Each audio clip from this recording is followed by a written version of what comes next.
समुद्र मंथन के बाद भी वासुकी की कहानी खत्म नहीं हुई। एक बार ब्रह्मा जी ने 3 असुरों तारकाक्ष, विद्युन्माली और कमलाक्ष को वरदान दिया था। इन तीनों ने 3 नगर बनाए, सोने का, चांदी का और लोहे का। ये तीनों नगर मिलकर त्रिपुर कहलाए।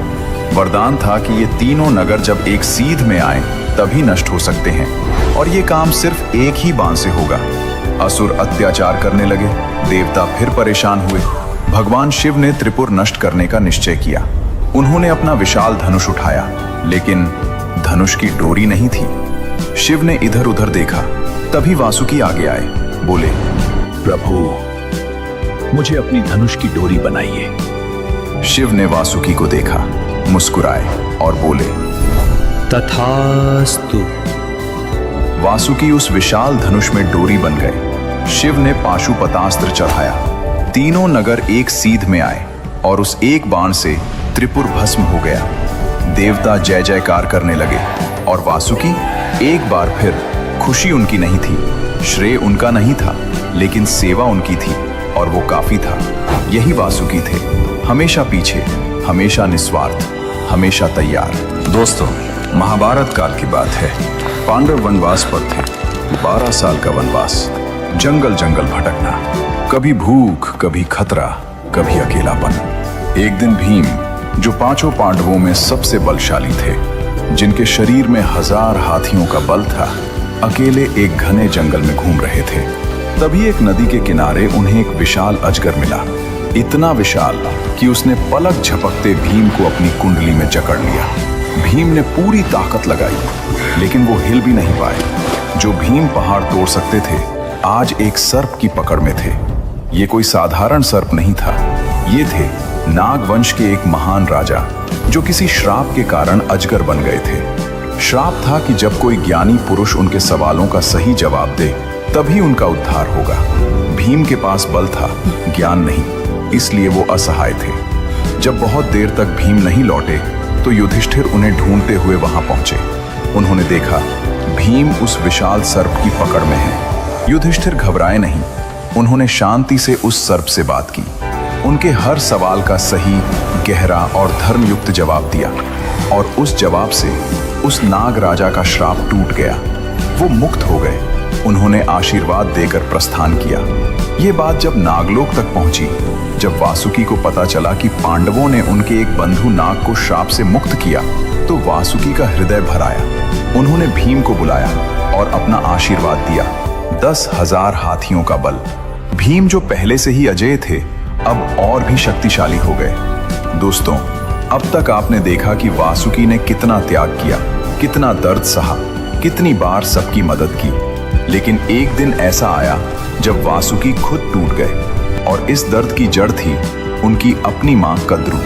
हुआ यूं कि एक बार कद्रू और उनकी सौतेली बहन विंता के बीच एक शर्त लगी। शर्त थी, देवताओं के दिव्य घोड़े उच्चैःश्रवा की पूंछ किस रंग की है?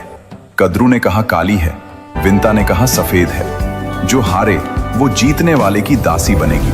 अब असलियत ये थी कि घोड़े की पूंछ सफेद थी, यानी कद्रू हारने वाली थी।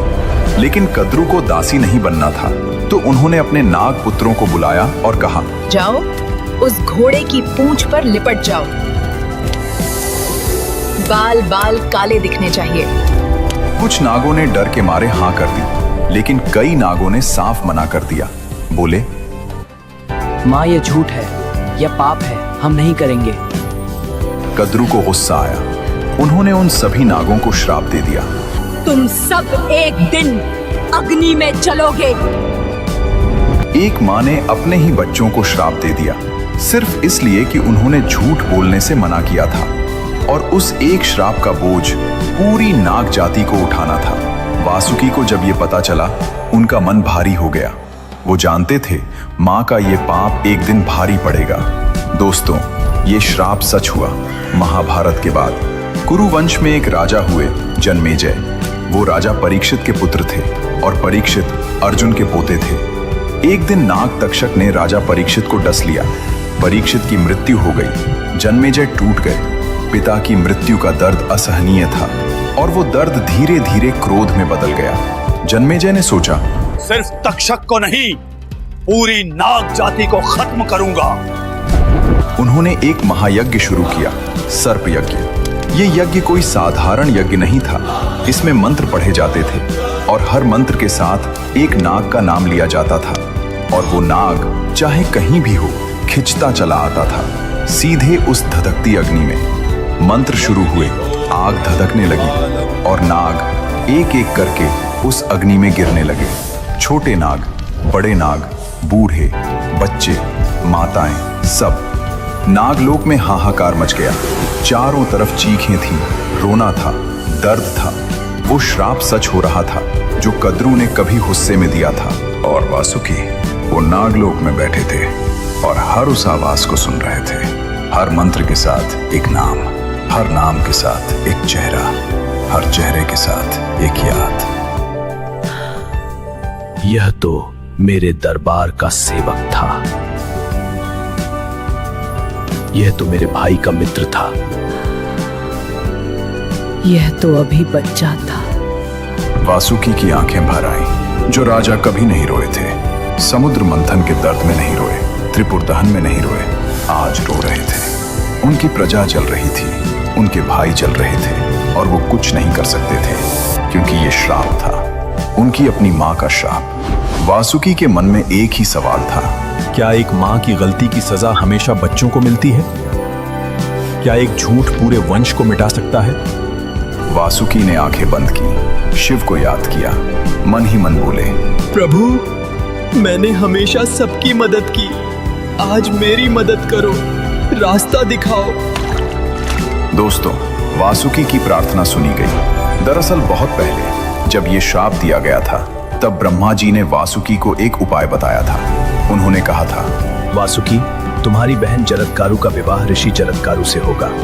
उनका एक पुत्र होगा, आस्तिक, और वही आस्तिक एक दिन इस सर्प यज्ञ को रोकेगा।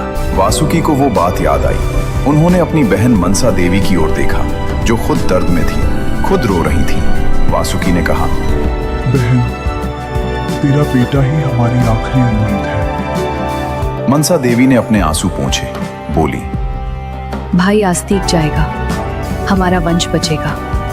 आस्तिक युवा थे, तेजस्वी थे, वेद ज्ञान से भरे हुए। वो उस यज्ञ स्थल पर पहुंचे जहां आग धधक रही थी, मंत्र गूंज रहे थे, हर तरफ भय था। लेकिन आस्तिक निडर थे। उन्होंने वहां वेदों का इतना सुंदर पाठ किया, इतने गहरे ज्ञान की बातें की कि राजा जन्मेजय स्तब्ध रह गए। जन्मेजय ने खुश होकर कहा, मांगो, जो चाहो मांगो। आस्तिक ने एक पल भी नहीं लिया, बोले, राजन, यह यज्ञ रोक दीजिए। जन्मेजय के मन में द्वंद्व हुआ, लेकिन वचन दे चुके थे, वचन से पीछे नहीं हट सकते थे। यज्ञ रुक गया, नाग जाति बच गई, नागलोक में उत्सव हुआ, आंसू और खुशी दोनों एक साथ। और वासुकी, वो झुककर आस्तिक के पैरों में गिर गए, बोले, तुमने आज मेरे पूरे वंश को जीवन दिया, मैं तुम्हारा ऋणी हूं। एक राजा का सबसे बड़ा धर्म यही था, अपनी प्रजा को बचाना, और वासुकी ने वो धर्म निभाया। दोस्तों, वासुकी की महानता का सबसे बड़ा प्रमाण मिलता है भगवद गीता में। कुरुक्षेत्र के युद्ध क्षेत्र में जब अर्जुन टूट गए थे, जब उनके हाथ से गांडीव छूट रहा था, तब भगवान कृष्ण ने अपना विराट स्वरूप दिखाया और कहा, मैं सब में हूं, देवताओं में इंद्र हूं, नदियों में गंगा हूं, मासों में मार्गशीर्ष हूं, और सर्पों में मैं वासुकी हूं। गीता का 10वां अध्याय, विभूति योग। जब भगवान ने खुद कहा, सर्पों में मैं वासुकी हूं, इससे बड़ा सम्मान, इससे बड़ा प्रमाण और क्या हो सकता है। आज भी हर साल श्रावण मास में नाग पंचमी मनाई जाती है। उस दिन नागों की पूजा होती है, दूध चढ़ाया जाता है। ये पूजा किस लिए? वासुकी की याद में, उनके त्याग की याद में, उस राजा की याद में जिसने कभी मांगा नहीं, बस दिया। और हर शिवलिंग पर जो नाग लिपटा है वो वासुकी है। आज भी हर मंदिर में, हर शिवलिंग पर वो आज भी अपने भगवान की सेवा में है। तो दोस्तों, ये थी वासुकी की वो अद्भुत गाथा। वो नाग जिसने तपस्या से शिव को पाया, वो राजा जिसने खुद को रस्सी बनने दिया ताकि अमृत निकले, वो भक्त जिसने हलाहल के दर्द में भी अपने भगवान को थामे रखा, वो रक्षक जिसने अपनी पूरी प्रजा को बचाने के लिए रास्ता निकाला, और वो महान आत्मा जिसके बारे में खुद भगवान कृष्ण ने कहा, सर्पों में मैं वासुकी हूं।